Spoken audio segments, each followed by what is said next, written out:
ইছলাম ধৰ্মৰ পবিত্ৰ ৰমজান মাহ উপলক্ষে উত্তৰ পূৰ্বাঞ্চল সংখ্যালঘু ছাত্ৰ সন্থাৰ তৰফৰ পৰা সমূহ ইছলাম ধৰ্মাৱলম্বী লোকসকললৈ পবিত্ৰ ৰমজান মাহৰ শুভেচ্ছা আৰু অভিনন্দন জ্ঞাপন কৰিছো। আমি আশা কৰিছো এই পবিত্ৰ ৰমজান মাহৰ জৰিয়তে সকলো জাতি জনগোষ্ঠীৰ মাজত ঐক্য, মিলাপ্ৰীতি, শান্তি আদি বৰ্তি থাকিব। সাতাম পুৰুষীয়া ভাতৃত্ববোধৰ যি এনাজৰীডাল আছে, এই এনাজৰীডাল আৰু মজবুত হ'ব। বিভিন্ন সময়ত সংবাদ মাধ্যমৰ জৰিয়তে আমি দেখা পাওঁ যে বহু ইছলাম ধৰ্মাৱলম্বী যুৱক বেয়া কামত লিপ্ত হৈ আছে, ড্ৰাগছ গাঞ্জাৰ লগত মদৰ লগত জড়িত হৈ আছে। এই পবিত্ৰ ৰমজান মাহৰ জৰিয়তে আমি সকলোকে আহ্বান জনাম যে আমি সকলোৱে ড্ৰাগছ, গাঞ্জা, মদ, গুটখা আদি সকলোবোৰ আমি এৰিব লাগে আৰু সকলো জাতি জনগোষ্ঠীৰ লগত আমি মিলা প্ৰীতিৰে থাকিব লাগে। পবিত্ৰ ৰমজান মাহ ইছলাম ধৰ্মৰ এটা পবিত্ৰ আৰু ইবাদতৰ মাহ।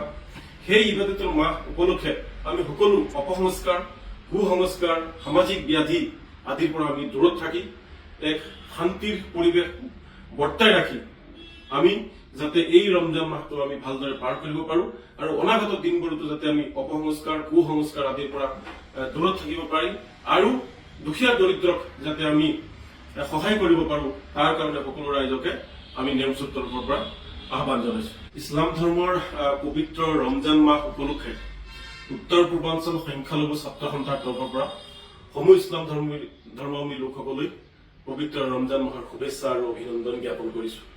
আমি আশা কৰিছো এই পবিত্ৰ ৰমজান মাহৰ জৰিয়তে সকলো জাতি জনগোষ্ঠীৰ মাজত ঐক্য, মিলাপ্ৰীতি, শান্তি আদি বৰ্তি থাকিব। সাতাম পুৰুষীয়া ভাতৃত্ববোধৰ যি এনাজৰীডাল আছে, এই এনাজৰীডাল আৰু মজবুত হ'ব।